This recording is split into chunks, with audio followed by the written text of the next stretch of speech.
नमस्कार, मैं हूं आयुष कुमार और आप सभी का स्वागत है भारत न्यूज 24 के इस खास पेशकश में। बाबूलाल मरांडी को झारखंड बीजेपी का प्रदेश अध्यक्ष बनाया गया। नई जिम्मेदारी पूर्व मुख्यमंत्री को कितनी रास आती है ये तो पता नहीं, लेकिन ये राह बाबूलाल मरांडी के लिए बिल्कुल भी आसान नहीं होने वाला है। बाबूलाल मरांडी हमेशा आशाओं और आकांक्षाओं का नाम रहे हैं, लेकिन क्या बाबूलाल बीजेपी नेतृत्व के आकांक्षाओं पर खरा उतर पाते हैं? चलिए सबसे पहले आपको समझाते हैं कि बाबूलाल मरांडी को प्रदेश की कमान क्यों दी गई है। मरांडी को ही क्यों मिली है प्रदेश की कमान? पहला नंबर, बीजेपी ने अपनी रणनीति में बदलाव कर बाबूलाल मरांडी को प्रदेश अध्यक्ष की कमान दी। इसकी बड़ी वजह खतियान आंदोलन है।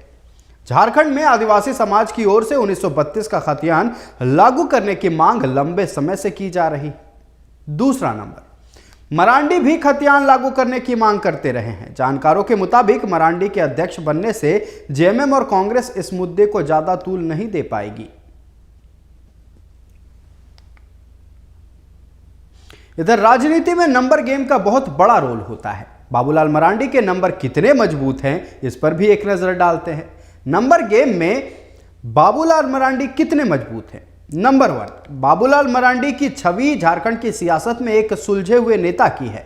साल 1991 में अविभाजित बिहार के दुमका सीट पर बीजेपी के टिकट से मरांडी मैदान में उतरे, लेकिन जेएमएम के शिबू सोरेन से चुनाव हार गए। दूसरा नंबर, 1998 में मरांडी की किस्मत ने पलटी मारी और उन्होंने शिबू सोरेन को चुनाव हरा दिया। मरांडी अटल सरकार में मंत्री बने। साल 2000 में झारखंड जब बिहार से अलग हुआ तो बीजेपी ने उन्हें राज्य का मुख्यमंत्री बनाया। मरांडी ने इसके बाद पूरे राज्य में अपना जनाधार बढ़ाना शुरू कर दिया। 3 गांव तक पैठ बनाने के लिए आपको बता दें जनाधार बढ़ाना शुरू किया। अब तीसरे नंबर पर बात करेंगे। गांव तक पैठ बढ़ाने के लिए हर गांव में स्कूल बनाने की घोषणा मरांडी ने की। पहली बार झारखंड में लड़कियों को पढ़ाने के लिए साइकिल दी गई। हालांकि मरांडी ज्यादा दिनों तक सत्ता में नहीं रह पाए। 2003 में उनकी जगह अर्जुन मुंडा को मुख्यमंत्री बनाया गया। नंबर 4, 2004 में मरांडी लोकसभा का चुनाव लड़े और बीजेपी के एकमात्र नेता थे जो चुनाव जीतने में सफल हुए। मरांडी की नज़र इसके बाद फिर सीएम कुर्सी पर टिक गई, लेकिन बीजेपी ने अर्जुन मुंडा को ही मुख्यमंत्री बनाने की बात कही। 5वां नंबर, 2005 में मरांडी अपने ही सरकार के खिलाफ बगावत पर उतर आए। मुंडा सरकार पर सरेआम भ्रष्टाचार के आरोप लगाए। बीजेपी हाईकमान ने स्थिति संभालने के लिए कई नेताओं को दिल्ली से रांची भेजा, लेकिन मरांडी नहीं माने। 6ठा नंबर, 2006 में उन्होंने खुद की पार्टी बना ली जिसका नाम रखा झारखंड विकास मोर्चा प्रजातांत्रिक। 7, 2014 के चुनाव में मरांडी की पार्टी को 8 सीटों पर जीत मिली। हालांकि उनके 6 विधायकों को बीजेपी ने बाद में तोड़ दिया। 2014 के लोकसभा में भी मोदी लहर में जेबीएम को भी नुकसान हुआ, लेकिन पार्टी 1 सीट पर दूसरे नंबर पर रही। इधर अब बात असल मुद्दे पर। आखिर हम क्यों कह रहे हैं कि बाबूलाल मरांडी के लिए यह कुर्सी किसी अग्नि परीक्षा से कम नहीं होने वाली है? इसके पीछे का कारण हम आपको बताते हैं। बीजेपी को 14 सीटों पर जीत दिला पाएंगे बाबूलाल, इस पर सवाल है। बाबूलाल की सबसे पहली चुनौती लोकसभा चुनाव 2024 है, जिसमें करीब 9 महीने का वक्त बचा है। बीजेपी गठबंधन को 2019 में 12 सीटें मिली थी, लेकिन उस वक्त विपक्ष कमजोर था। इस बार विपक्ष ने अभी से रणनीति पर काम शुरू कर दिया है। दूसरा नंबर, झारखंड में झारखंड मुक्ति मोर्चा, आरजेडी, कांग्रेस और जेडीयू के साथ वाम दलों का भी गठबंधन है। सिंहभूम और राजमहल सीट पर पिछले चुनाव में बीजेपी को हार का सामना करना पड़ा था। इन दोनों सीटों के अलावा गोड्डा, दुमका, खूंटी और लोहरदगा सीट भी पार्टी के लिए चुनौती बनी हुई है। 3, गोड्डा को छोड़कर बाकी 3 सीटों पर हार का मार्जिन काफी कम रहा, जबकि गोड्डा सीट पर बाबूलाल मरांडी के करीबी रहे प्रदीप यादव चुनाव लड़ने की तैयारी कर रहे हैं।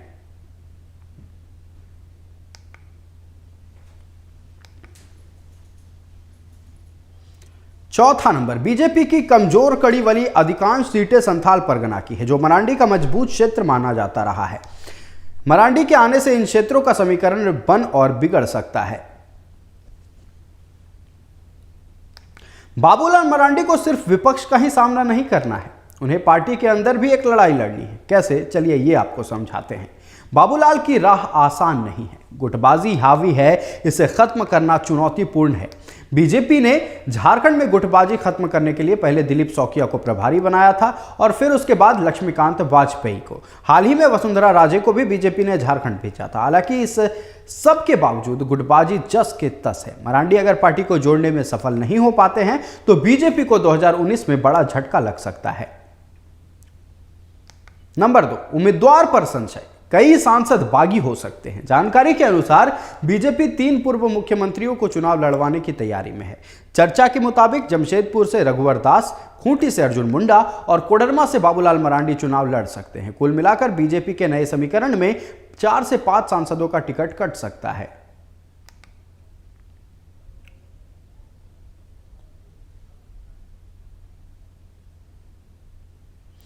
ओबीसी समुदाय को साधना भी आसान नहीं होगा। हेमंत सरकार ने झारखंड में ओबीसी के आरक्षण में बढ़ोतरी की घोषणा की थी, लेकिन बात अब तक नहीं बन पाई है। हेमंत सरकार इसके लिए बीजेपी को दोष दे रही है। बाबूलाल मरांडी के लिए ओबीसी समुदाय को साधना आसान नहीं है।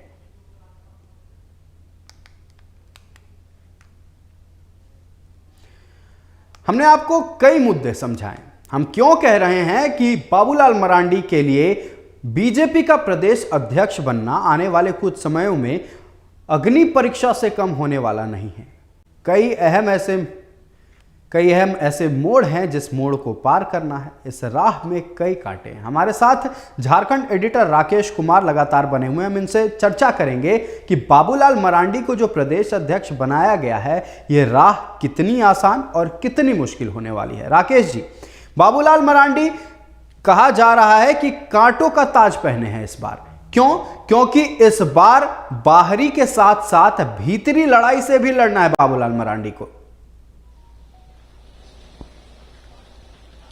देखिए आयुष, जिस तरीके से आपने चर्चा की, जिस तरीके से आपने जिक्र किया है कि बाबूलाल मरांडी के सामने क्या क्या चुनौतियां हो सकती हैं, और जिस तरीके से हम लोगों ने जो रिपोर्ट फाइल की थी उसके आधार पे सचमुच कहा जा सकता है कि बड़ी चुनौती का सामना करना पड़ेगा बाबूलाल को। और वर्तमान परिवेश में कहा जा सकता है कि सबसे बड़ी चुनौती होगी 2024 के लोकसभा के चुनाव को लेकर के, क्योंकि 12 सीटें बीजेपी के पास 11 और 1 सीट आजसू, यानी एनडीए के पास 12 सीटें हैं 14 में से। तो सबसे बड़ी चुनौती होगी कि वे 12 सीटों को कैसे बचा पाते हैं, क्योंकि जिस तरीके की परिस्थितियां राज्य की रही हैं और राज्य में जो आकलन किया जा रहा है, जो सर्वे रिपोर्ट आ रही है, उसके आधार पे कुछ अच्छा नहीं कहा जा सकता है फिलहाल बीजेपी के लिए। और ऐसे में बाबूलाल को एक बार फिर से बड़ी जिम्मेदारी दी गई है और इस जिम्मेदारी के तहत जिस तरीके से उनको काम करना है, उसमें जहां संगठन के अंदर जो टकराहट है उसको दूर करना है, पार्टी में एक नई जान फूंकने की तैयारी करनी है, संगठन में जो दबे हैं लोग, खास करके जो नेता, उनको आगे बढ़ाने की कोशिश की जानी है। और साथ साथ ये जानना है कि आखिर 14 में से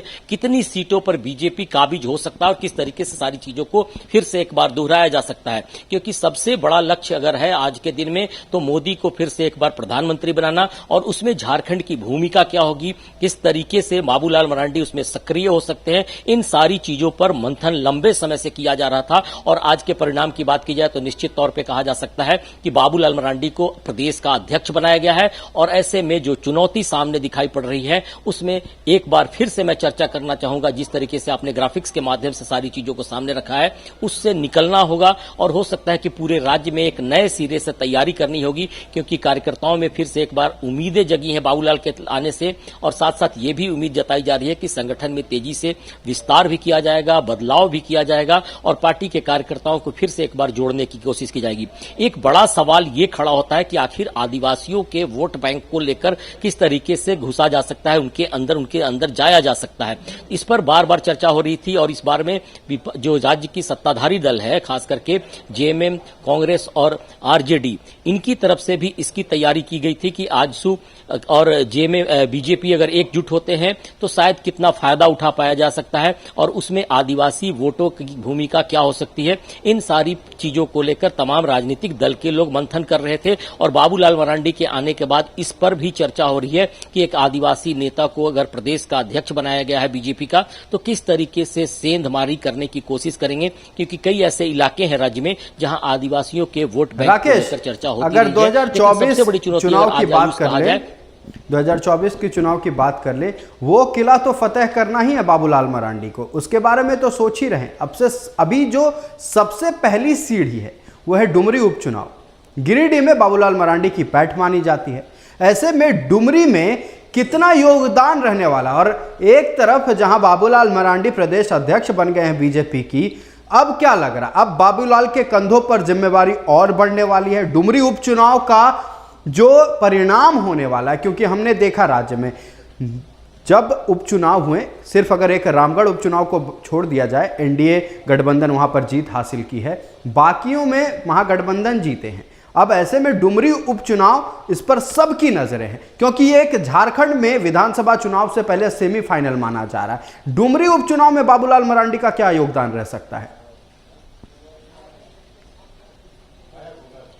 आयुष, जिस तरीके से ये मामला खास करके डुमरी उपचुनाव को लेकर है, तो कहीं न कहीं जेएमएम ने एक बड़ा मास्टर खेल किया है। मास्टर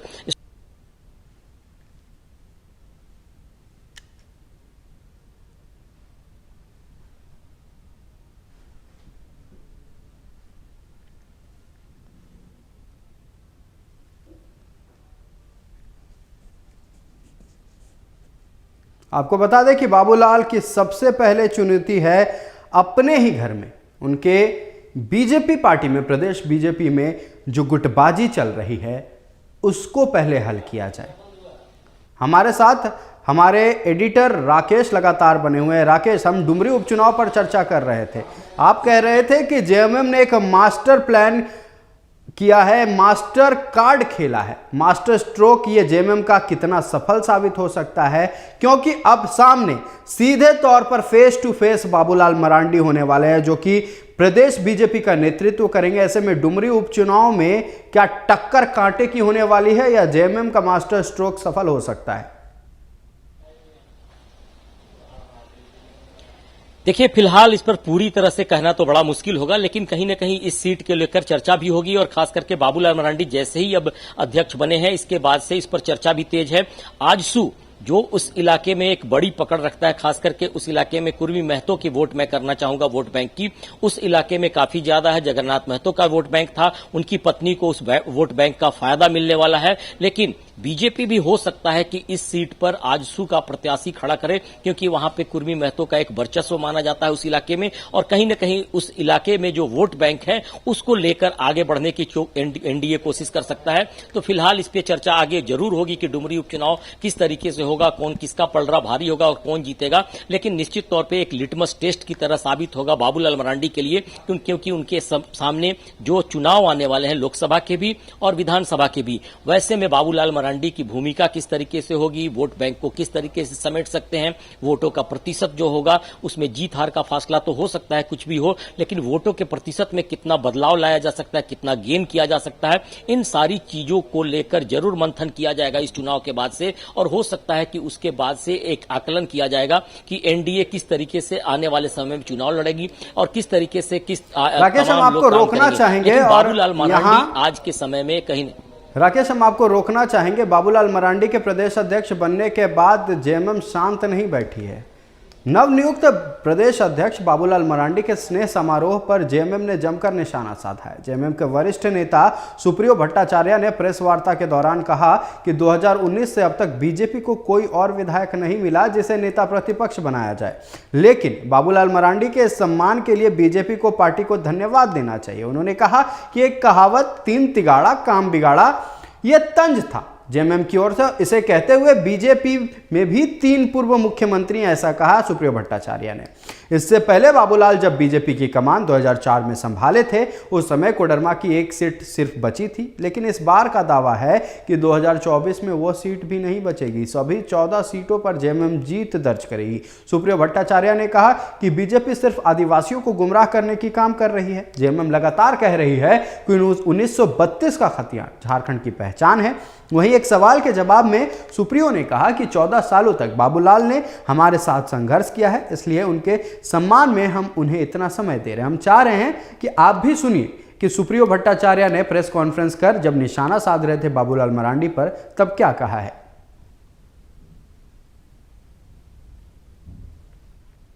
3 भाजपा, एक बाहरी भाजपा एक मुंडा जी का भाजपा, क्योंकि उनका भी तो संस्कार में थोड़ा बहुत हम लोगों का भी संघर्ष है, इसलिए उनको भी सीधा सीधी कोई मान नहीं लेता है। और एक नया जेवीएम का भाजपा गारंटी देते हैं 2024 में वो एक सीट भी आपका नहीं रहेगा, खाली आप 2024 तक प्रदेश अध्यक्ष बने रहें। हमारे साथ लगातार राकेश बने हुए हैं। हम आपसे सवाल करना चाहेंगे कि एक गेंद जो है, जो बाबूलाल मरांडी की किस्मत की गेंद है, वो अभी भी विधानसभा स्पीकर के पाले में है। इस पर आप क्या कहेंगे? इस पर भी प्रकाश डालना जरूरी है। एक तरफ उत्साह जरूर देखने को मिल रहा है, जश्न जरूर मनाई जा रही है, लेकिन अंतर्मन में कहीं ना कहीं ये चल रहा होगा कि अभी भी किस्मत का फैसला जो है वो विधानसभा स्पीकर के हाथों में है। राकेश, देखिए आयुष, ये बड़ा मामला है खास करके, और जिस तरीके से विलय होने की बात आई थी जेवीएम की, और जेवीएम जब विलय हुआ था तो सिर्फ बाबूलाल आए थे बीजेपी में, पार्टी विलय बीजेपी में की थी, तो ये सारी चीजें कानून के दायरे में है, कानूनी पेचीदगियों में फंसी है, और अब जाकर कहा जा रहा है कि इस पर क्या कुछ होगा आगे देखा जा सकता है। विधानसभा अध्यक्ष की जिस तरीके से सुनवाई की है उन्होंने, और उसके बाद से इस पर निर्णय होना बाकी है कि आखिर किस तरीके की राजनीति होती है, क्योंकि कहीं न कहीं कहा जा रहा है कि ये पूरा मामला राजनीतिक परिवेश में चला गया था, राजनीतिक उठापटक के बीच फंसा हुआ था। मामला सुनवाई के तहत कोर्ट में जरूर चल रहा था, लेकिन इसमें भी राजनीतिक बू आ रही थी, राजनीतिक रूप से इस पर देखा जा रहा था। लेकिन फिलहाल की बात की जाए तो बाबूलाल मरांडी को अध्यक्ष पद दिया गया है, यानी कि सीधे सीधे कहा जा सकता है कि हो सकता है कि विधायक दल के नेता के रूप में किसी और का नाम सामने आने वाले समय में दिखाई देगा बीजेपी की तरफ से, और हो सकता है कि नेता प्रतिपक्ष के रूप में उनके नाम पर मुहर भी लग जाएगी, क्योंकि लगातार जो चीजें चल रही थी, बीजेपी ने हालांकि इस बात का जिक्र फिलहाल नहीं किया है, हो सकता है कि आने वाले दिनों में इस पर चर्चा जरूर होगी, क्योंकि सबसे बड़ी बात कही जा सकती है कि राज्य के 3 साल से अधिक हो चुके हैं इस सरकार को लेकर के, और वैसे में नेता प्रतिपक्ष के नहीं होने से कई ऐसे पद है, कई ऐसी चीजें हैं जहां जो रुकी हुई थी, खास करके कई आयोग के अध्यक्ष, बोर्ड, निगम वगैरह बाकी चीजें जिस पर हो सकता है कि विपक्ष के नेता होने पर उनकी मुहर लगानी जरूरी थी, वो सारी प्रक्रिया पूरी नहीं हो पा रही थी, तो उसको लेकर सरकार ने पहले ही दबाव बनाया था कि इस तरह की स्थिति बनती नजर आ रही है।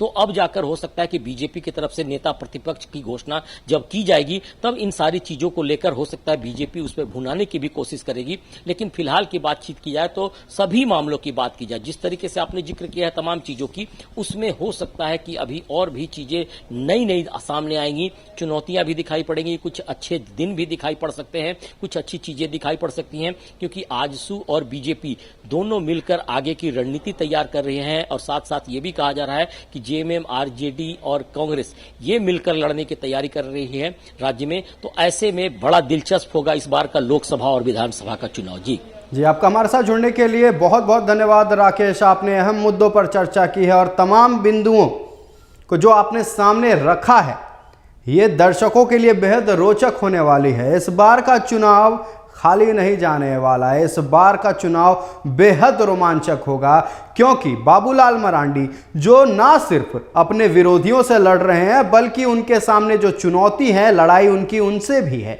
चुनौती है अंतरकला की, चुनौती है आने वाले समय में बीजेपी किसको चेहरा बनाती है उस पर, चुनौती है कोल्हान की, चुनौती है संथाल की। इस बार बाबूलाल मरांडी ने कांटों का ताज पहना है। फिलहाल इस पेशकश में वक्त है एक छोटे से ब्रेक का। ब्रेक के बाद लौटेंगे तो चर्चा करेंगे बिहार की राजनीति पर।